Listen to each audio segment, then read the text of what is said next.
Welcome to Parvati அம்மாச்சி சமையல். இன்றைக்கி நம்ம பார்க்க போகிற ரெசிபி என்னென்னா, பங்குனி உத்திரம் ஸ்பெஷல் முருகனுக்கு பிடிச்ச கந்தரப்பம் ரெசிபி. இந்த கந்தரப்பம் நல்லா சாஃப்டாக எப்படி செய்கிறதுன்னு பார்க்கலாம். வாங்க வீடியோக்குள்ளே போவோம். இது எப்படி செய்கிறதுன்னு பார்ப்போம். இதுக்கு முதல்ல நான் மெஷர்மெண்ட் கப்பில் 1 கப் அளவு தழைத்தட்டை எடுத்திருக்கேன். எப்பொழுதுமே அரிசி நம்ம தழைத்தட்டை எடுத்துடணும், குவிச்சு எடுக்கக்கூடாது.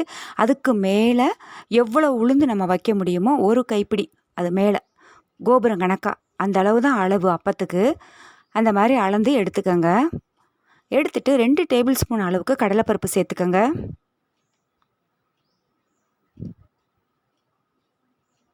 2 டேபிள் ஸ்பூன் அளவுக்கு பாசிப்பருப்பு சேர்த்துக்கோங்க.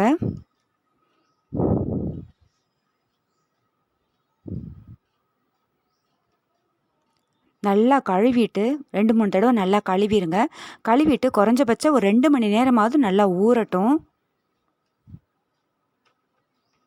மூடி வச்சுருங்க. இது நல்லா ஊறிடுச்சு பாருங்கள். அந்த தண்ணியை நல்லா வடிகட்டிடுவோம். வடிகட்டிட்டு ஒரு மிக்ஸி ஜாரில் சேர்த்துக்கோங்க. சேர்த்துட்டு தண்ணி எதுவும் சேர்க்காம முதல்ல கொரன்னு அரைச்சிக்கோங்க.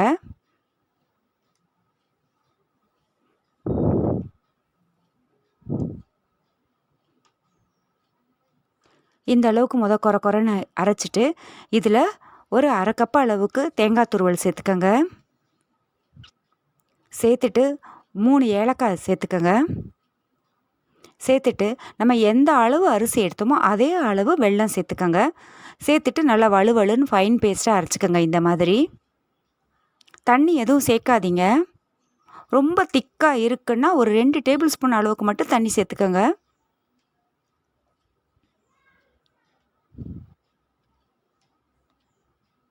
ஒரு பிஞ்சை உப்பு சேர்த்துக்கோங்க.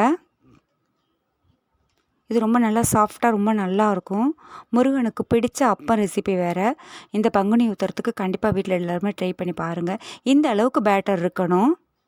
ரொம்ப திக்காகவும் இல்லாமல் தண்ணியாகவும் இருக்கக்கூடாது. நல்லா கடாயை காய வச்சுட்டு எண்ணெய் காஞ்ச உடனே மீடியம் ஃப்ளேமில் வச்சுருங்க. அப்போ தான் உங்களுக்கு நல்லா உள்ளே வெந்து கொடுத்து நல்லாயிருக்கும். இல்லாட்டி உள்ளே மாவாக இருக்கும். நல்லா புஸ்ஸுன்னு வந்த உடனே திருப்பி விட்டுக்கோங்க. அதுவாகவே எலும்பி வந்துருச்சு பாருங்கள். திருப்பி விட்டுட்டு நல்லா வெந்த உடனே கலர் மாறின உடனே எடுத்துருங்க. இது நான் கொஞ்சமாக எண்ணெய் ஊற்றி செய்கிறதுனால ஒன்றா ஊற்றி எடுக்கிறேன்.